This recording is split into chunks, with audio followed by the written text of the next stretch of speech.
Bismillahirrahmanirrahim. Assalamualaikum warahmatullahi wabarakatuh. Alhamdulillah, alhamdulillah.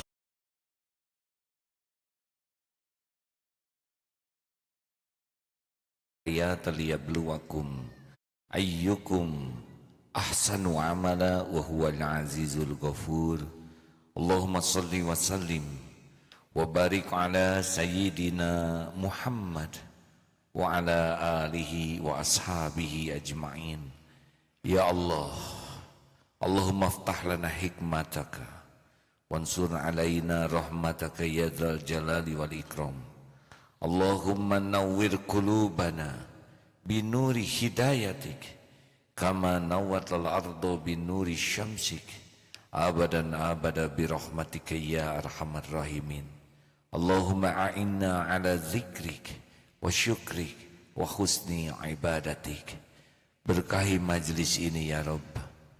Catatkan siapapun yang Engkau hadirkan, yang Engkau takdirkan menyimak dimanapun menjadi hamba yang Engkau ampuni seluruh dosanya.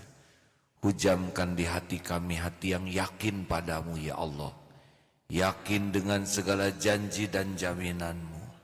Ya Allah, jadikan pertemuan ini meneguhkan iman yang goyah, mengokohkan yang rapuh, membuka hati yang tertutup, menjadi cahaya bagi hati yang gelap gulita, jalan kesembuhan hati yang berpenyakit, bahkan Kau hidupkan hati yang mati. Engkaulah penggenggam lahir batin kami ya Allah. Tiada kebaikan kecuali hanya datang darimu ya Arhamar Rahimin. Irhamna ya Allah. Amin ya Rabbal Alamin. Apakah Allah Subhanahu wa Ta'ala menyaksikan pertemuan kita? Apakah pertemuan ini terjadi dengan izin Allah? Pasti. Tidak ada satupun kebaikan wa ma bikum min ni'matin faminallah. Mudah-mudahan bukan hanya izin Allah tapi juga ridho Allah. Karena yang paling penting dalam hidup ini Allah ridho kepada kita. Mau jadi apa saja asal diridhoi Allah, kita sudah mendapatkan yang terbaik. Tidak perlu kita sibuk ingin seperti orang lain, karena setiap orang berbeda-beda garis takdirnya, potensinya, bakatnya. Setiap orang jadi orang yang diridhoi Allah sudah cukup, sudah lebih daripada cukup. Hadirin, kita tambah umur, tapi tidak identik tambah dewasa. Tambah umur tidak perlu keterampilan apa-apa, tua dengan sendirinya. Tapi menjadi matang dan dewasa ini perlu mujahadah, perlu perjuangan. Kita senang kepada anak kecil yang sudah bisa bersikap dewasa, benar? Dan kita jengkel kepada yang tua, kekanak-kanakan. Masalahnya kita mirip yang mana? Dewasa. Coba kita terjemahkan dari apa saja dewasa. D-nya, orang yang bersikap dewasa itu D-nya itu punya kemampuan diam aktif. Emangnya diam macam-macam. Ada diam bodoh, dia tidak ngerti apa-apa makanya diam. Ada diam marah, mau ngomong takut tapi hati membara, diam juga. Ada diam jaim, ingin kelihatan wibawa, diam. Padahal bodoh, sudah bodoh jaim. Ada juga diam menjerumuskan. Sengaja dia diam supaya diskusinya ngaco. Padahal dia tahu yang benar. Yang benar adalah diam, falyaqul khairon aw liyasmut, berkata baik, benar, atau diam. Diam yang merupakan hasil pemikiran, hasil pilihan terbaik. Sudah pernah kita bahas kalau orang bicara kelihatan 4 tingkatan dari perkataannya. Manusia berkualitas kalau bicara ada cirinya.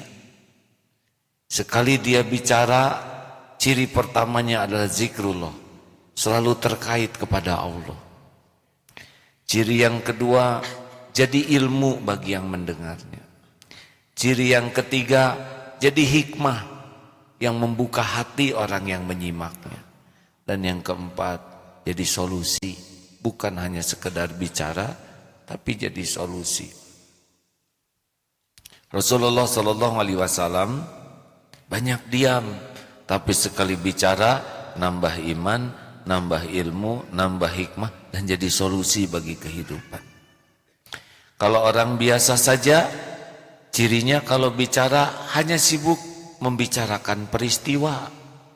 Banyak memang, rame memang, tapi manfaatnya kurang. Kurang dewasa. Anak kecil ngomong apa saja yang dia mau ngomong tanpa dipikir panjang. Orang yang dewasa berpikir berlipat-lipat sebelum bicara. Orang yang rendahan kalau bicara buruk, cenderung mengeluh, mencela, meremehkan, menghina, ngerasulo. Ada yang bicara negatif saja bicaranya. Ini orang yang rendahan. Walaupun pangkatnya tinggi, kalau setiap bicara itu tidak jauh dari keluh kesah, sumpah serapah, kata-kata yang rendah, memang dia tidak dewasa. Orang yang dewasa, dia tidak mau mengeluarkan kata-kata hina. Ingat, teko hanya mengeluarkan isi teko. Di dalam kopi keluar kopi, di dalam madu keluar madu, di dalam comberan keluar comberan. Tidak bisa mengatakan orang itu hatinya baik, hanya kata-katanya saja yang enggak baik. Lah keluar dari mana kata-kata itu? Dan orang yang paling dangkal itu kelihatan juga kalau bicara, yaitu lebih sibuk mengatakan dirinya.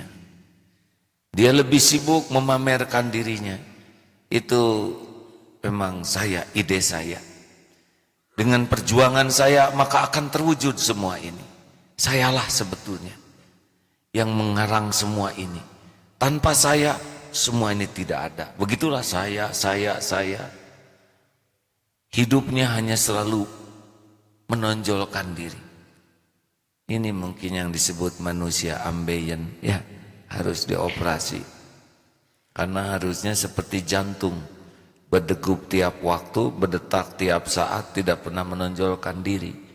Yang sering menonjolkan diri suka jadi masalah, di antaranya ambeien dan jerawat. Ya, maaf kepada yang jerawatan, itu sudah rezekinya, sabar ya. Mari hadirin, tidak setiap ingin bicara harus bicara. Berpikir berlipat-lipat. Kita sudah lihat bagaimana seorang pejabat tidak bisa mengendalikan lisannya, akhirnya masuk penjara. Kedewasaan seseorang sangat bisa dilihat dari kemampuan menjaga lisan. Anak kecil mikir apa saja dia omongin. Ada yang dengar, ada nggak ada yang dengar, dia tetap ngomong. Mari rem. Saya dapat ilmu, ternyata laki-laki dan wanita itu berbeda otaknya sebagian. Kalau otak garis di sini, otak kiri, otak kanan. Saya dengar dari tayangan TV dari seorang ahli yang seperti ini. Wanita lebih tebal 30% dibanding lelaki dalam satu tempat khusus otak di sini. Sehingga wanita cenderung bisa multitasking, bisa berbuat banyak hal dalam satu waktu. Sambil masak, nyuapin anak, kaki ngepel. Oh iya, Laki-laki kalau dia sudah fokus, dia berkurang kemampuan mendengarnya. Jadi jangan heran para wanita kalau suami sedang nonton TV, baca buku, baca koran atau ngaji, dipanggil agak kurang. Karena memang lelaki begitu, agak sulit multitasking. Ada ibu-ibu yang emosi karena suaminya dipanggil sampai harus 3 kali. Dan suami juga jadi emosi karena heran melihat istrinya tiap manggil emosi. Jadi gini, pada waktu panggilan pertama sambil senyum, "Pak, gak lihat. Pak, masih gak lihat. Pak, nah lihat." Jadi aneh kata suami, kenapa tiap manggil melotot? Padahal itu yang ketiga hadirin. Lain kali harus sama-sama bijaksana. Ada lagi yang lebih menarik.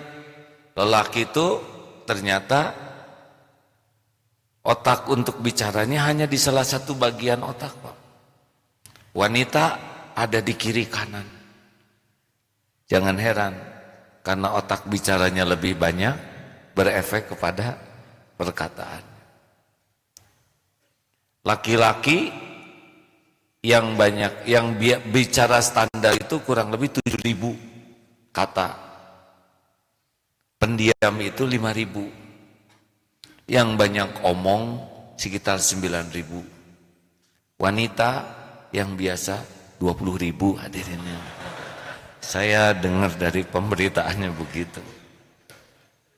Jadi jangan heran sesudah istri nanya di WA, "Bagaimana keadaan itu?" Suami menjawabnya, "Oke," gitu.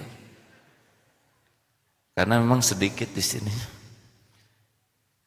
Jadi kalau suami agak terlalu banyak bicara, ya mungkin di otaknya ada yang lain mungkin.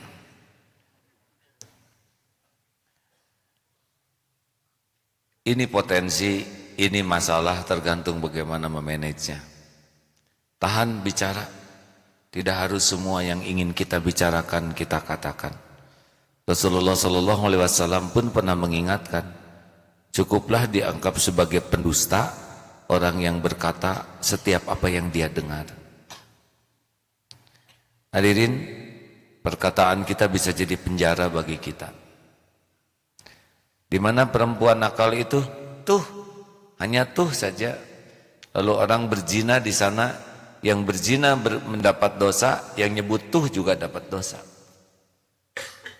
Sudah gitu dia ngajak teman-temannya berzina, jadilah tiap orang zina di sana, yang berzina dapat dosa, dan yang tuh ini terus saja kebagian dosanya.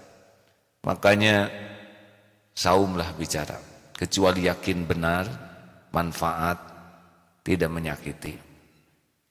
Mulut dan tulisan sama sekarang, karena ada WA, BBM dan sebagainya. Tidak harus. Cara mengukurnya begini, ketika hati ini sudah sangat ingin, tahan. Kalaupun nulis, jangan di-send. Karena yang jadi masalah sendnya itu. Kalau bisa sudah nulis, delete. Alhamdulillah, puas. Kalau ini sudah mulai tidak enak, asal tahu saja, tulisan kita tidak akan enak dibaca orang. Karena enaknya untuk nafsu. Kalau ini tidak nyaman, ini wajah kita tidak nyaman dilihat orang. Omongan kita tidak nyaman didengar orang, dan tulisan kita tidak nyaman dibaca orang. Makanya kalau ini sedang tidak nyaman, diam saja. Itu akan lebih baik. Istighfar, zikrullah. Nanti ini tenang, baru melakukan penampakan. Gitu.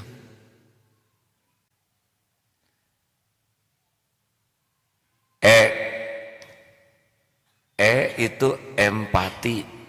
Kedewasaan seseorang bisa dilihat dari bagaimana dia bisa pindah perasaannya ke orang lain.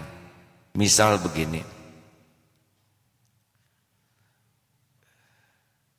maaf ini kalau mengulang ya Bu, ibu yang baik, Bu,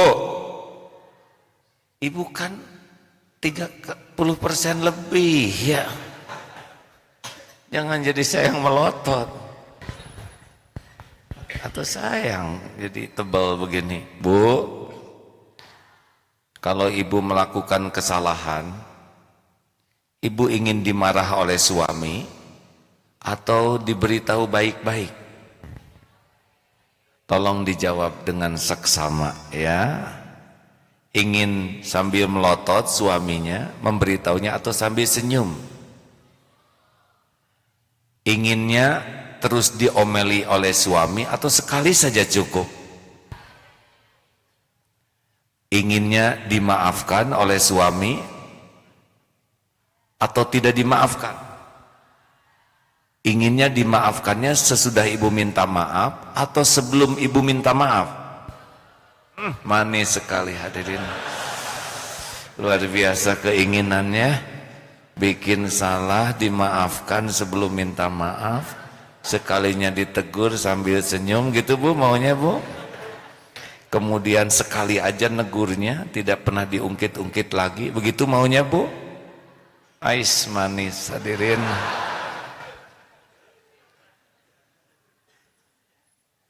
Apakah ibu mau punya suami yang mudah tersinggung? Apakah ibu mau punya suami yang rewel, yang comel? Apakah mau punya suami yang kerjanya tukang marah-marah? Apalagi kami bu, aduh kami juga ingin banget punya istri yang memaafkan sebelum kami minta maaf, yang negurnya teh sambil senyum dan sekali cukup ya, tidak mudah tersinggung, manis benar. Gusti ampun. Nah orang yang empati itu begitu pak, bijak jadinya karena dia bisa mengetahui apa yang dirasa orang lain. Kita kan kalau marah hanya muaskan diri kita sendiri, tidak empati. Orang yang kita marah akan merasa malu. Kita kadang negur orang di depan orang banyak. Maaf ya, pembantu saya ini memang begitulah. Maklum dari kampung, padahal di kampung se-RT pak. Dan dia se-SD juga dulu. Hanya beda takdir. Marah di depan orang banyak. Itu perasaan yang dimarah tuh lukanya berbaris-baris mendalam karena dia merasa bukan hanya dimarah tapi dipermalukan. Nah, kadang orang yang kurang dewasa dia mau ngomong-ngomong, mau marah-marah, tidak peduli dengan perasaan orang, tidak peduli dengan luka.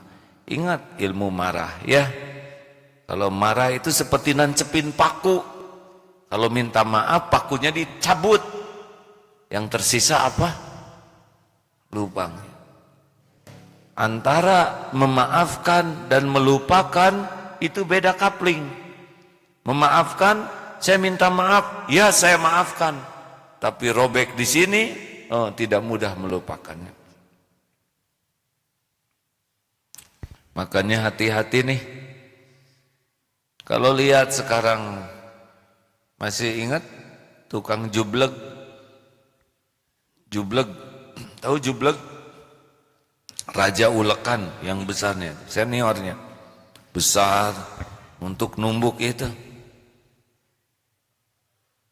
Ini pertanyaannya sudah pernah di sini. Tinggal 2 jualannya jublek. Kita perlu beli satu atau beli 2? Nah ini tergantung empati. Kalau kita beli 1 nggak seimbang, cuman sebelah. Beli 2-duanya itu empati. Sedekahkan ke siapa? Awet 7 turunan tuh hadirin. Sederhananya begitu. Pernah ada seorang ulama, ada ibu-ibu konsultasi, tidak sengaja buang angin, kentut pak, tut. Ibu itu malu luar biasa. Tapi ulama ini meraba perasaan si ibu pasti malu. Pura-pura tidak dengar.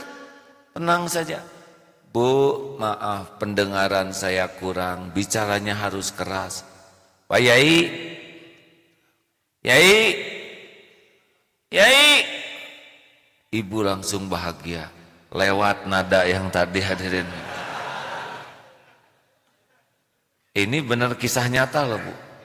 Bagaimana seseorang yang menjaga perasaan orang lain, termasuk ilmu deodoran.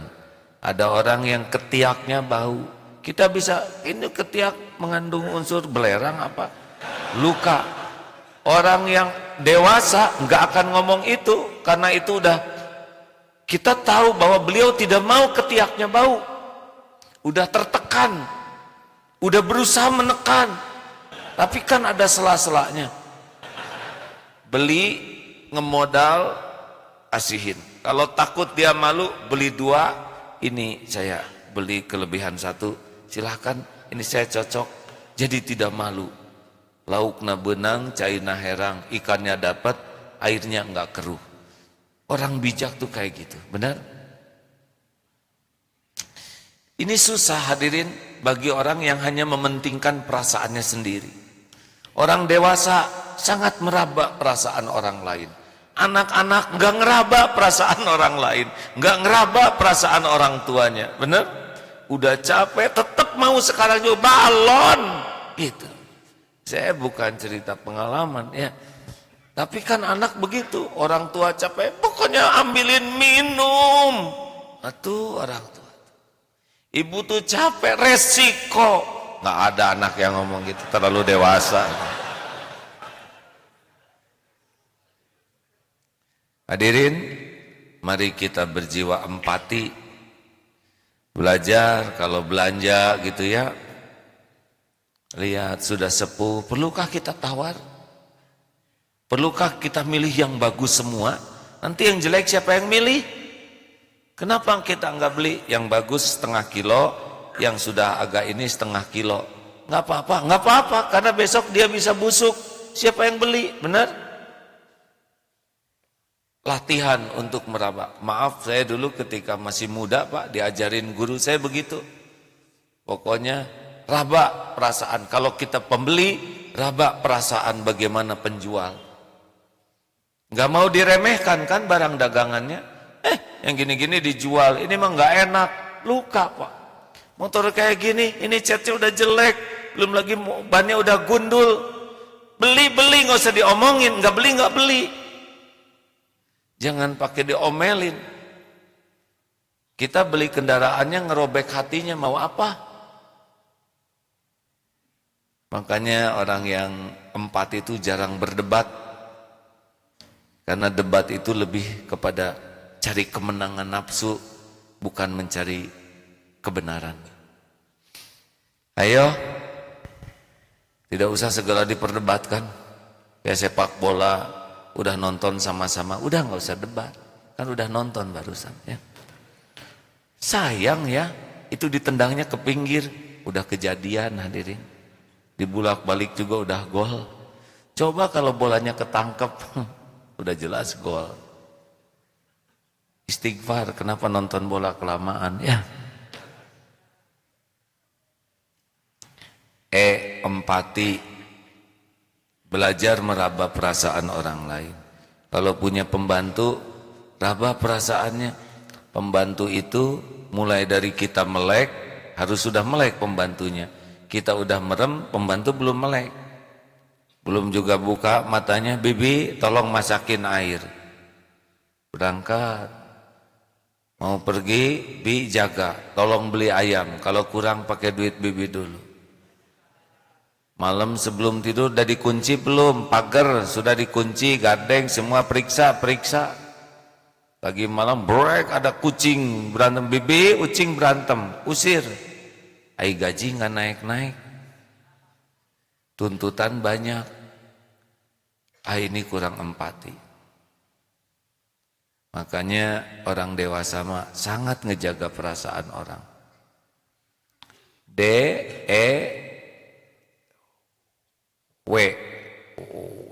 Dewasa, waro. Makin dewasa makin waro. Waro itu hati-hati. Kalau anak-anak mah ngambil barang siapa ya, punya temennya rebut, Saya kira semakin dewasa, karena orang beriman itu kalau melakukan sesuatu itu seperti berjalan di sekitar onak dan duri, ekstra hati-hati. Kamar mandi sama-sama, ada sampo punya teman, pintu ditutup, keluarin samponya, gosek-gosek di kepala. Tiap lembar rambut ada barang haram tuh, nempel.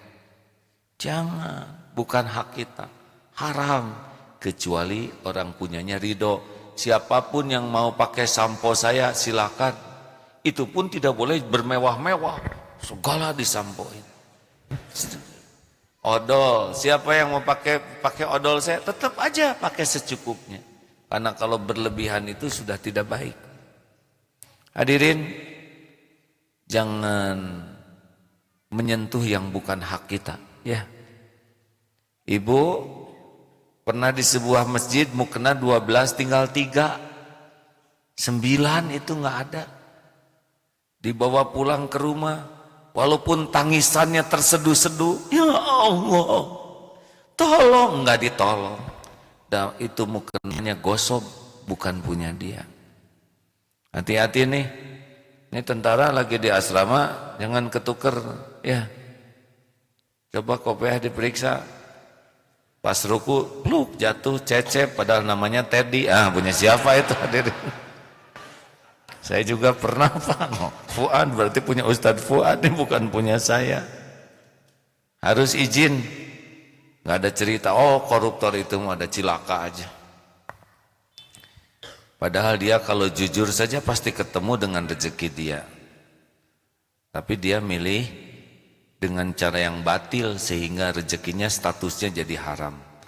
Ayo waro, hati-hati, barang kantor jangan dipakai. Saya terkenang dulu ada seorang muslimah, pimpinan, manajer dulu di IPTN. Dulu belum ada handphone. Beliau di mejanya ada telepon.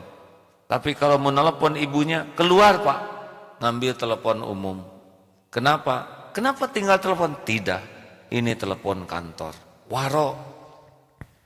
Umar bin Abdul Aziz, mungkin kita sudah dengar populer sekali kisahnya ya. Ketika urusan negara, lampunya lah, anaknya datang, lampu dipadamkan. Kenapa Pak dipadamkan? Ini minyaknya uang negara. Kalau para pemimpin kita waro, bangsa ini kuat Pak. Diberkahi Allah. Tapi kalau pemimpinnya tidak waro, hak orang lain diambil. Padahal apa untungnya coba kan?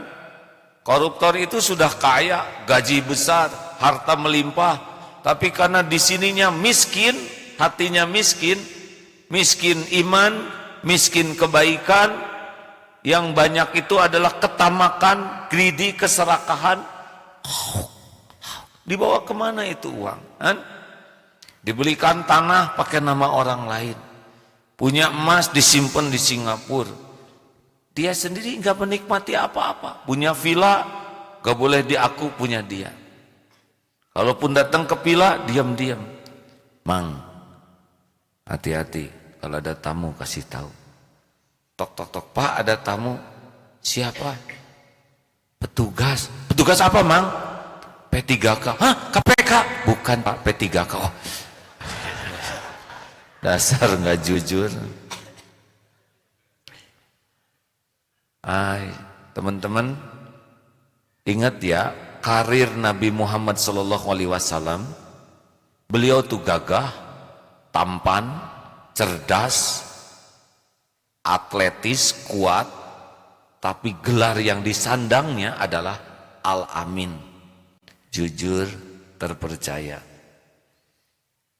Setiap perkataannya pasti benar, tidak ada bohong. Setiap janji pasti ditepati. Setiap amanah tidak pernah dikhianati. Orang yang punya uang senang nitip kepada Muhammad muda karena pasti tidak pernah licik. Yang punya barang senang dibeli oleh Muhammad muda karena sangat jaga etika, tidak menjatuhkan orang yang jualnya. Ketika punya barang, pembeli senang beli sama Muhammad muda karena jujur, tidak ada bohong sama sekali. Semua untung. Yang punya modal untung, yang dibeli senang, yang beli senang, Rasul juga dapat. Ini namanya waro, jujur terpercaya.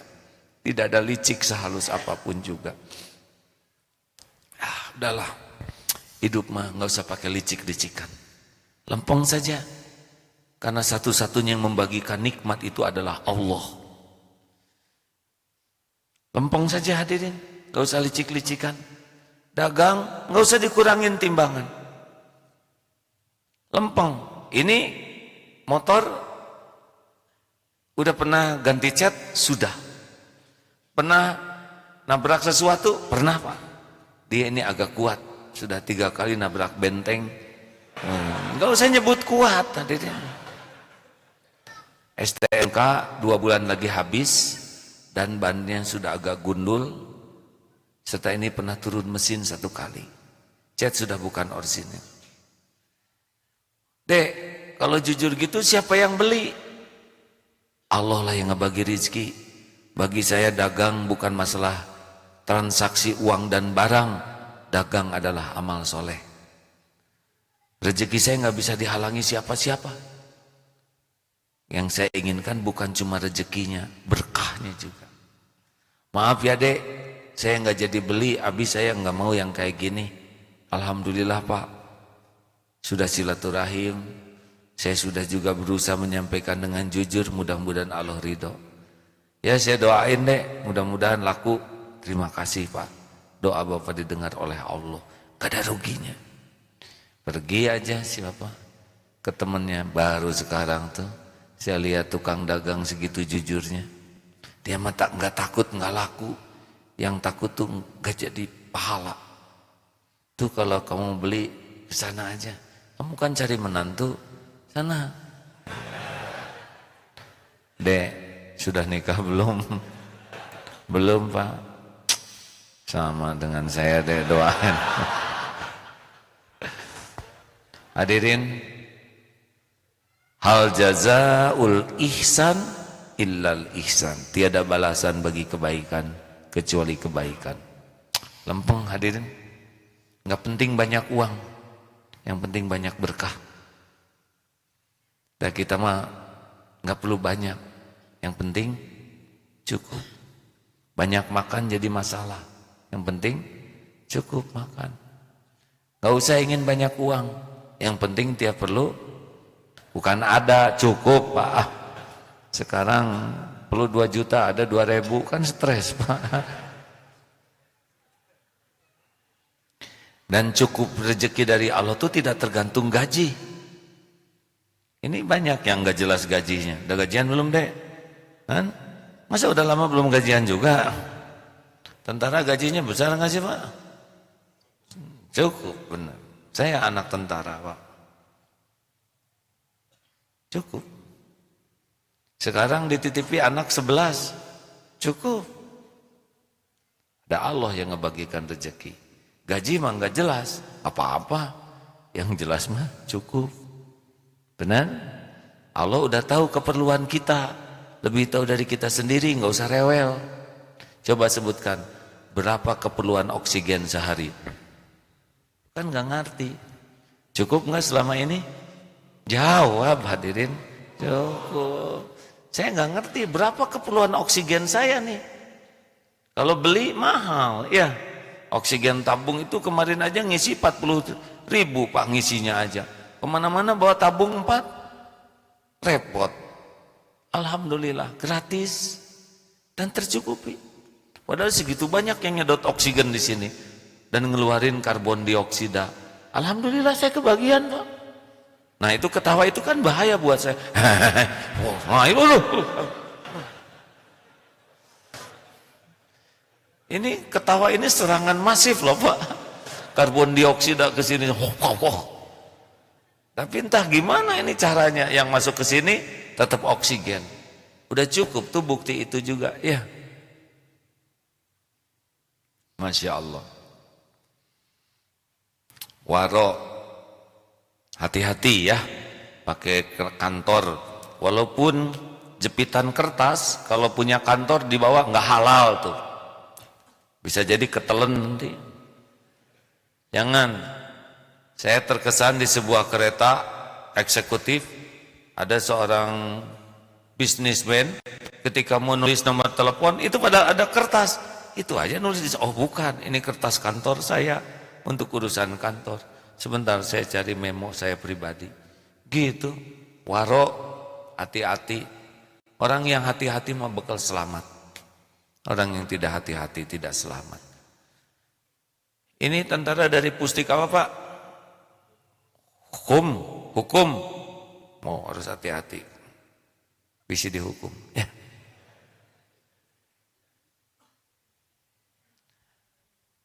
Sudah sampai di mana barusan? Waro. A.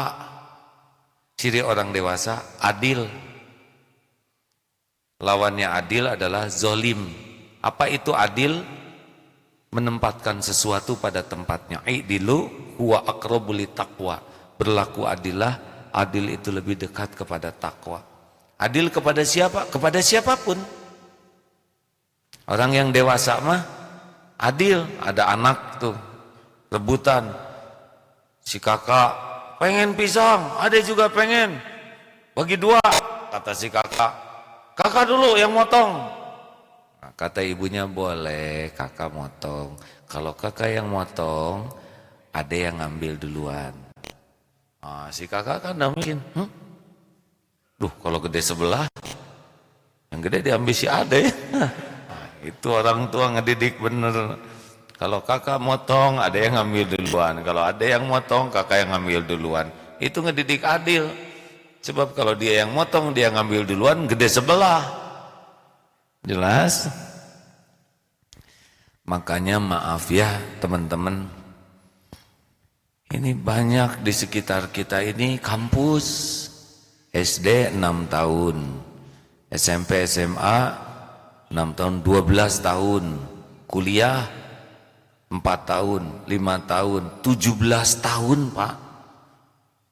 Sampah masih belum bisa nyimpen pada tempatnya tuh. Ini masalah besar kalau menurut saya. Ini menunjukkan ketidakdewasaan seseorang. Zolim buang sampah sembarangan. Tadi tuh kalau enggak di kendaraanmu saya kejar tuh tadi tuh. Dia di jalan sini buka rokok, ini dihisap, bungkusnya dilempar. Aduh, itu benar-benar manusia yang tidak punya tanggung jawab, tidak dewasa. Zolim itu, membuang sampah tidak pada tempatnya, itu zolim. Parkir motor tidak pada tempatnya. Ini tempat jalan kaki nih, ada garisnya, pedestrian road. Ya, parkir motor sampai melewati garis sehingga macet, itu zolim sebetulnya. Dan kalau orang tidak ridho, teraniaya keluar doa, bisa celaka tuh yang parkir sembarangan. Betulan Pak. Kalau yang punya warung membiarkan malah tahu itu menghalangi jalan, orang-orang kemacetan tidak ridho, tiap yang tidak ridho itu ngeluarin doa, bisa celaka tuh yang jualannya. Beneran. Setiap kezoliman, orang yang teraniaya itu punya hak doa ijabah. Makanya hati-hati, hati-hati. Semua mikir, ingat motor masing-masing. Untung saya mah nggak punya motor. Ini termasuk zolim. Kita dibonceng teman, tiap hari pura-pura nyegat, ketemu lagi, padahal dia sengaja nyegat di sana. Dan nggak pernah nyumbang apa-apa. Padahal bensin jadi boros, ban jadi makin gundul. Terus oli cepet kotor gara-gara ngebonceng saudara. Harusnya yang dibonceng tenang ya. Sekali-kali full tank, jangan jadi beban. Sekali-kali cuci motor itu, jangan cuman enak jadi beban. Sekali-kali servis motornya, di tune up. Kita nebeng terus, nanti naik harga diri kita. Atau pijet temennya ya. Jangan sampai hidup jadi beban, harus dibuat impas. Kalau hutang budi ke orang membuat kehormatan kita turun. Makanya balas budi itu izah bagi kita. Jelas hadirin? Ayo sing adil. Kalau istri 2 harus adil. Kalau istri 1 gimana? Tetap harus adil. Tidak boleh zolim. Apa adilnya kalau istri 1? Didik supaya istrinya itu bertauhid, lebih mencintai Allah daripada cinta ke suaminya. Karena kezoliman yang sangat besar, inna syirka la zulmun azim. Syirik,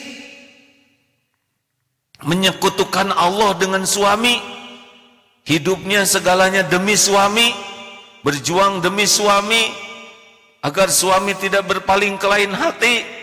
Suami, kau adalah segala-galanya bagiku, tanpa dirimu aku tiada arti. Musyrik.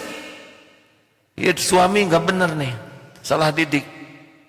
Duhai suamiku, engkau adalah cahaya bagiku, tanpa dirimu aku dalam kegelapan. Musyrik. Suamiku, engkau adalah sumber energi bagiku, engkau adalah my power bank. Pasti tukang WA ini hadirin. Biasanya istrinya buat ratu WA yang ini.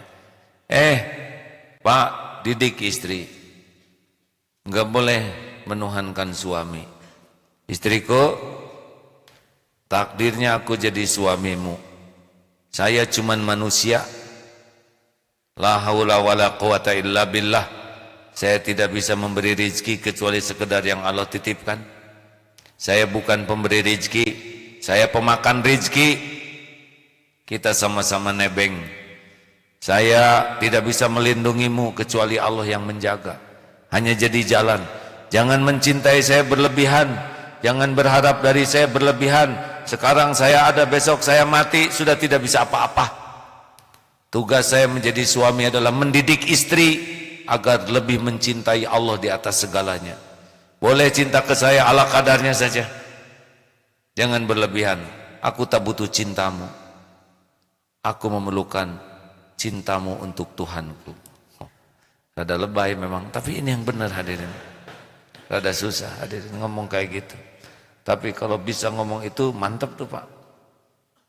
Serius. Tapi jangan ada maksud lain ya. Istriku, engkau harus mencintai Allah ya. Tapi Allah tahu dia ada badak di balik kerikil hadirin. Ada niat-niat tertentu. Jangan. Allah tahu semua niat yang tersembunyi. Ayo bersikap adil. Bahkan kepada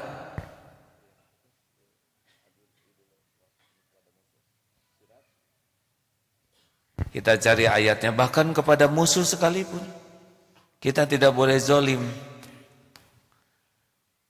Bagi kita, nauzubillah ya, semoga tidak terjadi peperangan. Kalaupun berperang bagi kita ibadah, bukan untuk memuaskan nafsu ya. Tidak boleh ada kejahatan, kezoliman. Sudah dapat Ustaz? Silakan kita bacakan surat apa?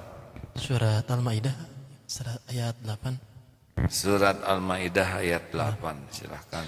A'udzu billahi minasy syaithanir rajim.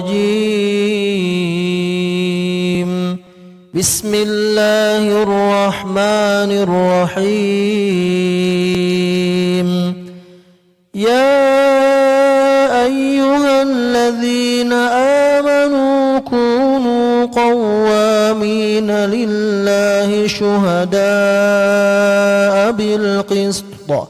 ولا يجرمنكم شنآن قوم على ألا تعدلوا اعدلوا هو أقرب للتقوى واتقوا الله إن الله خبير بما تعملون. Wahai orang-orang yang beriman, jadilah kamu sebagai penegak keadilan karena Allah ketika menjadi saksi dengan adil. Dan janganlah kebencianmu terhadap suatu kaum mendorong kamu untuk berlaku tidak adil. Berlaku adilah, karena adil itu lebih dekat kepada takwa, dan bertakwalah kepada Allah. Sungguh Allah Maha teliti terhadap apa yang kamu kerjakan. Alhamdulillah. Begitu. Adil, karena adillah yang membuat kita dicintai oleh Allah. Jangan takut dimarah orang. Adil yang benar-benar adil. Terima kasih ini para penyimak Facebook. Ternyata sudah 1.091 yang Richard tuh, yang ya begitulah tulisannya. Yang melihat, membuka begitu. Efektif memang dengan Facebook seperti ini. Maaf.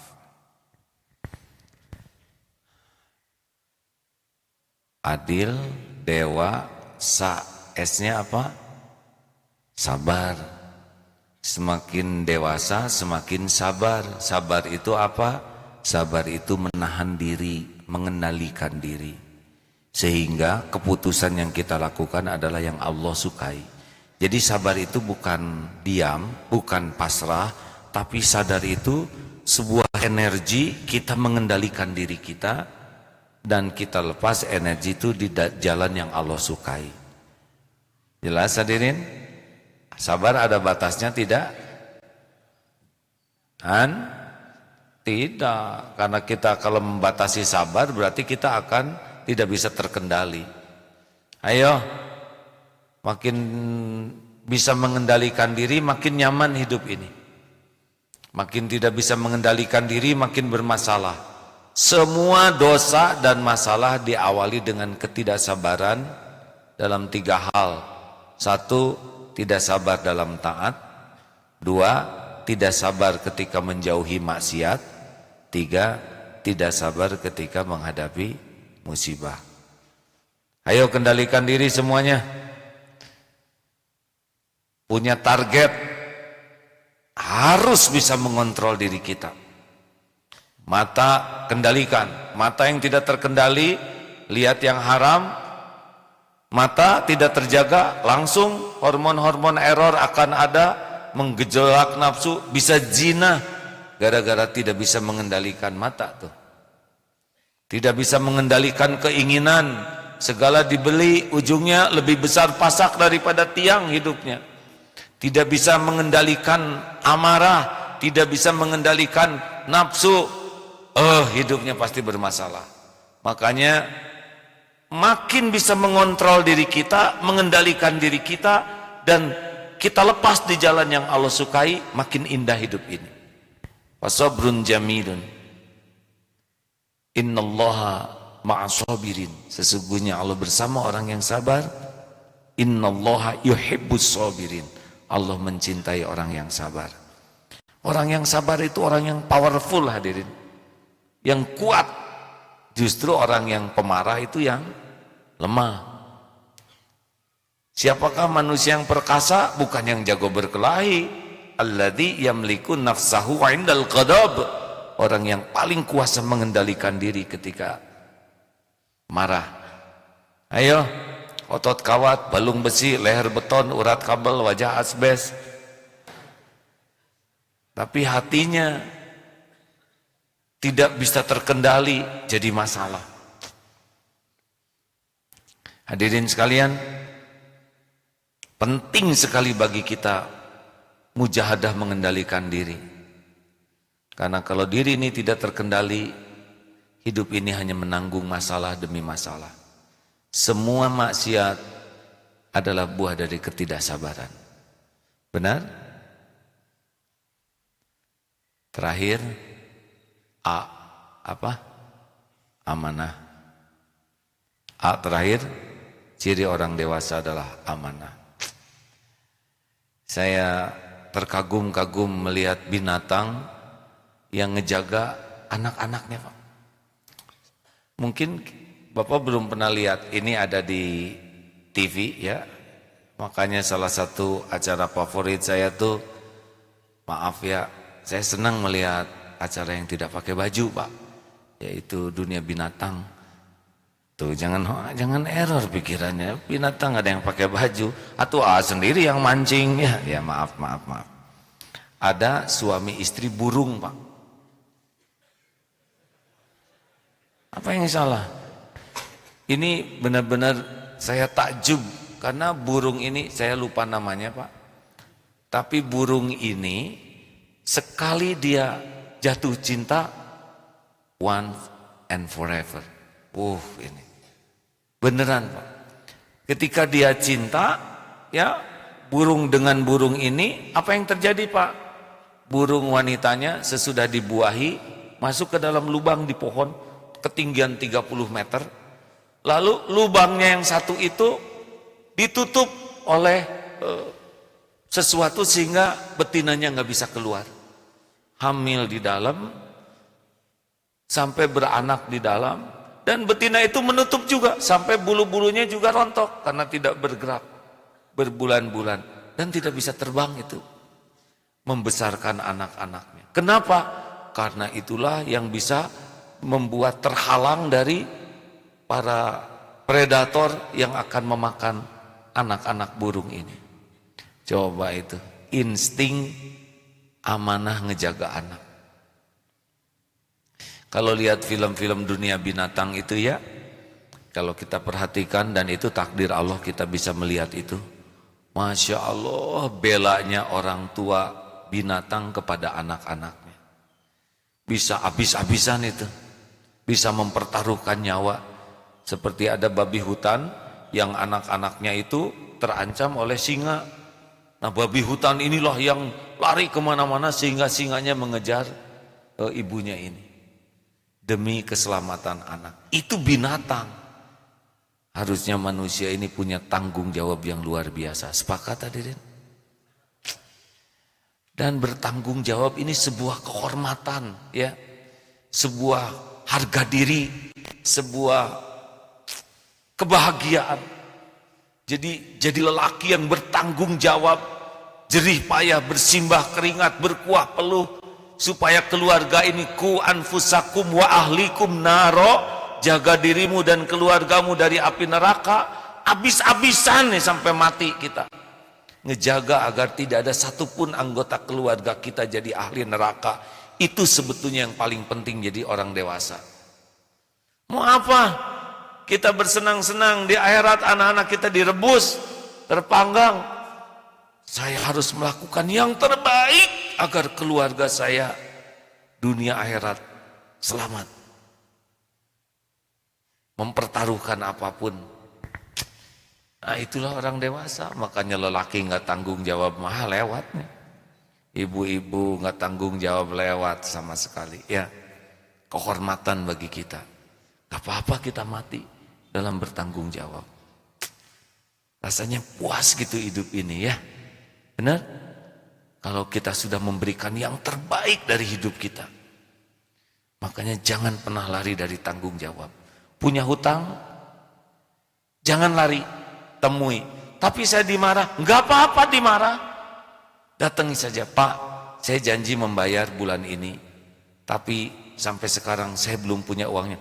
Kamu janji tinggal janji. Asalnya ada lagu yang gitu ya. Saya benar-benar mempertanggungjawabkan, maka saya datang ke sini, Pak. Kamu sudah 3 kali bohong. Saya tidak dusta, Pak. Saya datang ke sini untuk menunjukkan bahwa saya bertanggung jawab. Sampai saya mati saya akan pertanggungjawabkan, Pak. Allah mendengar sumpah saya ini. Doakan saja, saya akan segera penuhi. Pergi saja, mungkin ya, oleh Allah dibalikin tuh hatinya. Ya Allah, benar dia sudah datang ke sini. Kalau dia mau licik, mungkin dia tidak mau datang. Dia tidak punya uang mau bayar apa, tapi dia punya kehormatan. Orang seperti ini mah nggak usah ditagih, halalkan saja. Beres. Apa susahnya bagi Allah ngebulak-balik hati, kan? Hadiah bagi orang yang amanah. Hadirin, hidup harus punya kehormatan. Bukan pangkat, bukan gelar, bukan jabatan. Harus melekat pada diri kita. Karena nih topeng ini bakal dicopot. Benar? Jenderal Sudirman, saya kira itu jenderal terkurus ya. Sakit, termuda lagi, meninggal muda. Tapi sampai sekarang tidak pudar tuh kehormatannya. Tahu kenapa?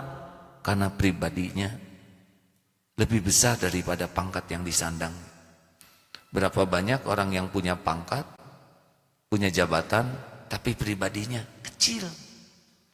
Sehingga belum juga berakhir pangkatnya, kehinaan sudah lekat.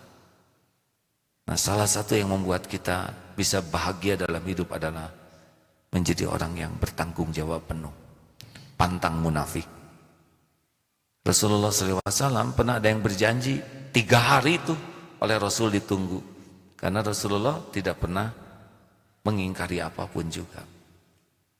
Selamat menikmati mengevaluasi diri. Bagaimana bicara kita. Tahanlah, saum aja bicara. Bicara kalau sudah sangat perlu dan yakin manfaat dan tidak melukai.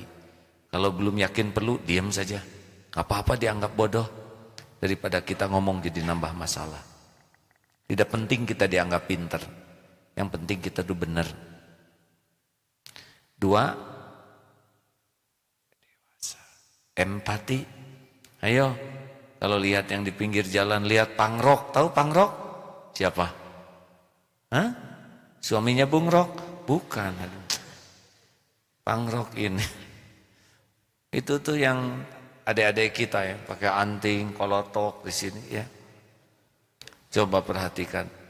Apakah mereka ingin hina? Tidak. Mereka tuh ingin bahagia, ingin mulia, ingin eksis, tapi belum tahu jalan. Tahunya cuma jalan itu. Kita menghina mereka, nggak selesai. Lebih baik kita doakan. Sambil lihat, ya Allah, dia adalah saudara saya juga. Saya bisa begini karena Engkau yang menolong. Tolonglah ya Rob. Mungkin ibunya menginginkan punya anak yang soleh. Bilang aja baik-baik ke Allah. Ya, pasti didengar kok. Ibunya mungkin membesarkan, ingin punya anak yang berbakti. Beri hidayah ya Allah. Allah dengar tidak?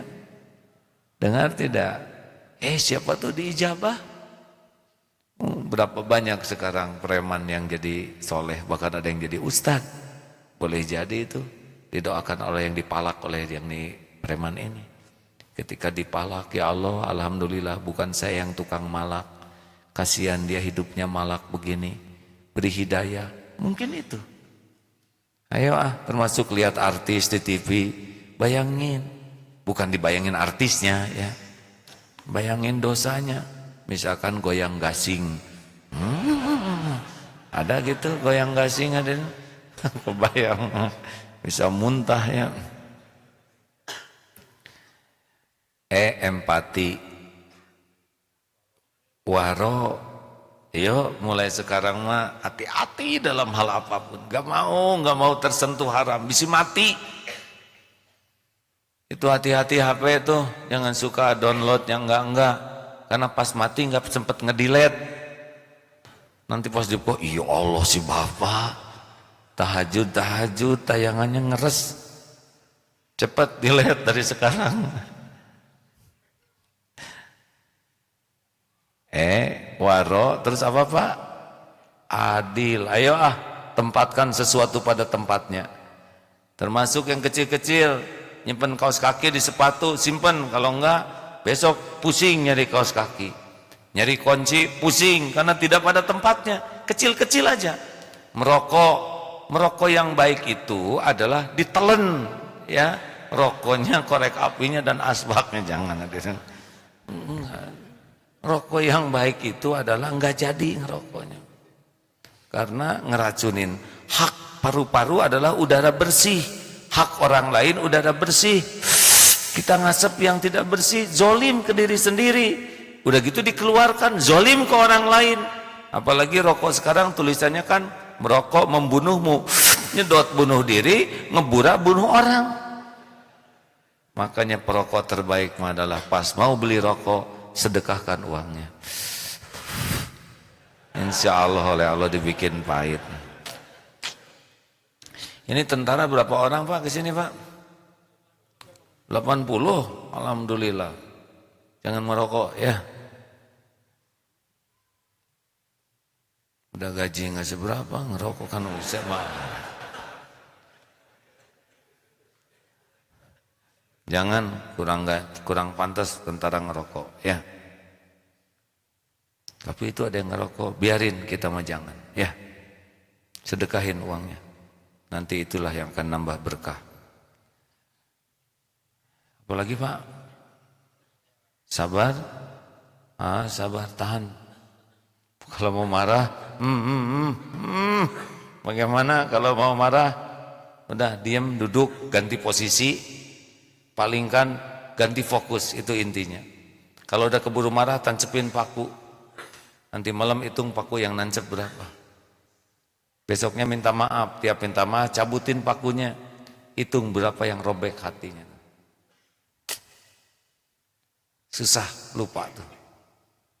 Dan yang terakhir adalah singa amanah. Jangan pernah lari dari tanggung jawab. Tidak. Kehormatan kita ada di sana. Ya. Kalau saya memilih mati aja dalam bertanggung jawab daripada kabur dari tanggung jawab. Gak ada harganya hidup kita jadi orang yang tidak amanah, munafik. Nauzubillahi min dzalik. Rasulullah adalah orang yang tanggung jawab. Masya Allah. Terima kasih sahabat sekalian. Yulia Nanda Pusvitasari. Mana Yulia? Terima kasih. Ikhwan cukup melihat ke saya, sudah cukup. Ya sudah, gak usah memaksakan diri ya. Yulia terima kasih. Boleh bincang-bincang sejenak?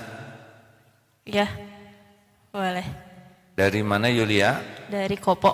Alhamdulillah. Pertama kali ke sini? Ya. Alhamdulillah. Bagaimana rasanya ada di sini? Senang. Kan? Tenang. Tenang. Ya. Oh, alhamdulillah. Senangkah? Senang. Tenang dan senang gitu ya. Apa yang menjadikan pendorong semangat Yulia mau menjadi muslimah? Adakah yang bisa diceritakan? Ya, ingin menjadi yang lebih baik, sama kebetulan mau menikah. Oh, alhamdulillah. Suaminya muslim? Muslim. Alhamdulillah. Alhamdulillah banyak jalan dari Allah untuk bisa menjadi jalan hidayah. Tapi nggak cukup dengan syahadat, ya kan? Ada yang menarik nggak dari Islam selain calon suami? Kebetulan udah mengenal Islam udah dari lama, dari semenjak SMA. Dulu sih nggak berani bilang kalau misalnya punya ketertarikan sendiri sama Islam. Tapi semenjak yakin sama calon suami juga jadi makin yakin kalau Islam bisa jadi bikin aku lebih baik. Mudah-mudahan. Amin. Apa yang paling menarik dari yang pernah dilihat dari Islam? Ajaran sholatnya. Sholat? Mengapa menarik? Setiap waktu 5 kali sehari. Iya. Tuh, buat yang non Islam aja menarik ya nggak? Kenapa yang Islam jadi nggak menarik? Dasar kedul yang Islam. Orang iri itu lihat orang Islam sholat, kelihatannya gimana yang udah sholat kelihatan lebih tenang ya? Iya. Iya, lebih jernih, lebih tenang. Nggak ada tuh apel sedunia yang spektakuler selain sholat. Allahu Akbar, Allahu Akbar. Indonesia adzan terus bergilir. Allahu Akbar, Allahu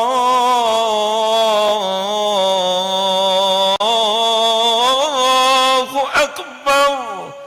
Terus bergilir seluruh dunia. Udah gitu, berwudu giliran semuanya. Beres, baris rapih.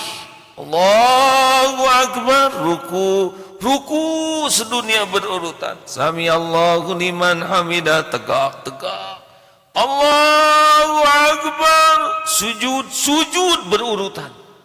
5 kali sehari, bersihnya sama, arahnya sama, gerakannya sama, bahasanya sama, tidak pernah terputus 1400 tahun lalu sampai detik ini. Itulah sholat. Sebetulnya tidak ada yang lebih menakjubkan dari ibadah agama di dunia selain sholatnya umat Islam. Benar? Apel raksasa sedunia. Tentara aja apel berapa kali Pak? 2 kali. Belum mandi kan? Belum tentu bersih. Sholat 5 kali sehari bersih semua, Masya Allah. Terima kasih Yulia sudah mengingatkan tentang betapa sholat itu mempesona. Sudah siap menjadi muslimah? Siap. Alhamdulillah. Ikuti ya. Bismillah. Asyhadu an la ilaha illallah. Asyhadu an la ilaha illallah. Wa asyhadu anna Muhammadar Rasulullah. Wa asyhadu anna Muhammadan Rasulullah. Alhamdulillah, saya bersaksi tiada ilah Tuhan yang berhak disembah selain Allah. Dan saya bersaksi bahwa Nabi Muhammad adalah utusan Allah. Alhamdulillahirabbil alamin. Rabbana la tuzigh qulubana ba'da idh hadaitana wa hab lana min ladunka rahmah innaka antal wahhab. Ya Allah, jadikan saudari kami ini muslimah solehah, jadikan istri yang solehah, jadikan ibu yang solehah, mujahidah solehah, istiqomahkan ya Allah. Jadikan jalan hidayah bagi keluarganya, bagi lingkungannya. Jangan cabut nikmat iman kami ini ya Allah. Rabbana taqabbal minna innaka antas samiul alim wa tub alaina innaka antat tawwabur rahim. Amin ya rabbal alamin. Alhamdulillah. Silakan bagi yang mau menyalami. Kalau mau tahu orang yang belum punya dosa dan juga belum punya amal, itulah yang baru berikrar syahadat. Alhamdulillah. Makasih. Baik, kita akan berwakaf ya. Sambil kita baca ayat-ayat Quran, kita wakaf lalu kita tutup dengan doa. Al-Fatihah. A'udzu billahi minasy syaithanir rajim. Bismillahirrahmanirrahim. Alhamdulillahi rabbil alamin. Ar-Rahmanir Rahim. Maliki yaumiddin. Iyyaka na'budu wa iyyaka nasta'in. Ihdinas siratal mustaqim. Siratal ladzina an'amta 'alaihim ghairil maghdubi 'alaihim waladdallin.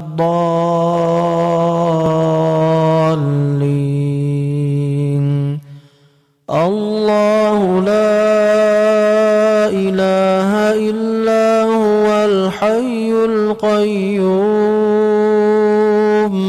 La ta'khudhuhu sinatun wa la nawm. Lahu ma fis samawati wa ma fil ard. Man dhal ladzi yashfa'u 'indahu illa bi'idhnihi. Ya'lamu ma bayna aydihim wa ma khalfahum. ولا يحيطون بشيء من علمه إلا بما شاء وسع كرسيه السماوات والأرض ولا يؤوده حفظهما وهو العلي العظيم. بسم الله الرحمن الرحيم. قل هو الله أحد الله الصمد لم يلد ولم يولد ولم يكن له كفوا أحد. بسم الله الرحمن الرحيم. قل أعوذ برب الفلق من شر ما خلق ومن شر غاسق إذا وقب ومن شر النفاثات في العقد ومن شر حاسد إذا حسد بسم الله الرحمن الرحيم قل أعوذ برب الناس ملك الناس إله الناس من شر الوسواس الخناس الذي يوسوس في صدور الناس من الجنة والناس. Hadirin, mari sejenak menundukkan hati. Allahumma salli ala Sayyidina Muhammad wa ala alihi wa ashabihi ajma'in. Alhamdulillahi Rabbil Alamin. Alhamdulillah ya Allah ya Hayyu ya Qayyum. Duha yang maha menatap, duha yang mengumpulkan kami, duha ya Allah yang menyaksikan apapun yang kami lakukan. Ya Allah, ampuni kami.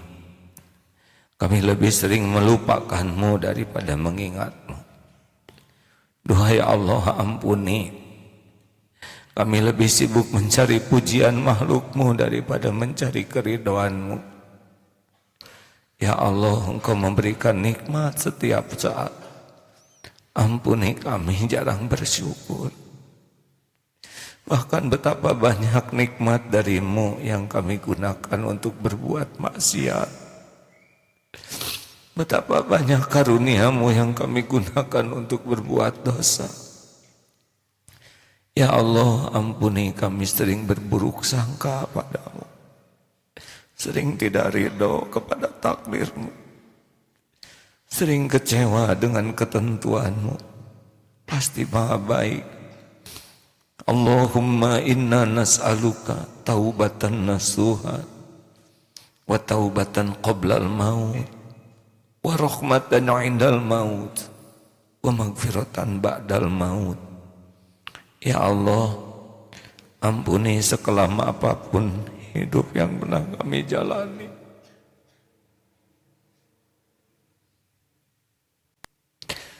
Ampuni sehitam apapun masa lalu kami. Hapuskan ya Allah aib-aib yang selama ini kami sembunyikan, kami tutup-tutupi. Ampuni semua kezoliman kami kepada ibu, kepada bapak, kepada orang yang Engkau takdirkan jadi jalan kami hidup di dunia ini. Ampuni semua kedurhakaan kami. Allahumma ighfir lana wa liwalidina warhamhum kama rabbawna shighara. Ampuni orang tua kami ya Allah. Darah dagingnya ada di tubuh ini.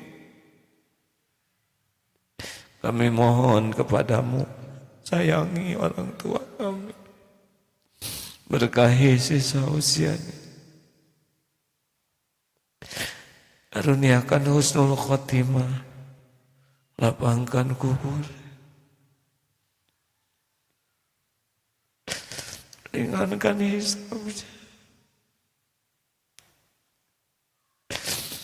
Tolong ya Allah, jadikan orang tua kami ahli surga. Jangan ada di tempat lain selain surga-Mu. Ya Allah, ampuni guru-guru kami yang jadi jalan hidayah sehingga kami mengenal-Mu. Ampuni para ulama yang membimbing kami sehingga mengenal jalan-Mu, yang menjadi cahaya dalam hidup kami. Ya Allah, muliakan keluarganya, keturunannya, berkahi ilmunya, Jadikan setiap kebaikan yang kami lakukan mengalirkan pahala bagi ibu bapak kami, juga bagi guru-guru kami. Ampuni hamba-hambamu yang berbuat baik kepada kami ya Allah, yang terang-terangan maupun yang sembunyi-sembunyi. Engkau pasti menyaksikan. Balas dengan sempurna semua kebaikannya ya Karim. Ya Allah, ampuni saudara-saudara kami yang pernah kami sakiti selama ini. Juga ampuni saudara-saudara kami yang pernah menyakiti kami. Allahumma ighfir lil mu'minina wal mu'minat wal muslimina wal muslimat al ahya'i minhum wal amwat. Ampuni tetangga-tetangga kami ya Allah, sanak saudara kami. Beri hidayah bagi siapapun yang belum mendapatkan cahaya hidayah-Mu. Raih yang terjerumus ya Allah. Tolong bagi yang tunjuk yang tersesat. Ya Allah, lindungi yang terancam, teraniaya. Ya Rabb, karuniakan kepada kami keberkahan dalam keluarga kami. Rabbana hablana min azwajina wa dhurriyyatina qurrata a'yuni waj'alna lil muttaqina imama. Berikan pendamping terbaik pilihan-Mu ya Allah bagi yang menantikannya. Karuniakan pernikahan yang penuh barokah, rumah tangga sakinah. Karuniakan kepada kami rumah tangga yang selalu dekat denganmu. Titipkan keturunan yang soleh, solehah, hafiz, hafizah, yang istiqomah di jalanmu ya Allah. Ya Rabb, jadikan saat ini saat mustajab doa. Engkau maha dekat, Engkau maha mendengar, Engkau janji mengabulkan doa. Janjimu pasti ya Allah. Taqabbal minna ya Karim, innaka antas samiul alim. Amin. Doalah hadirin masing-masing. Amin ya Allah.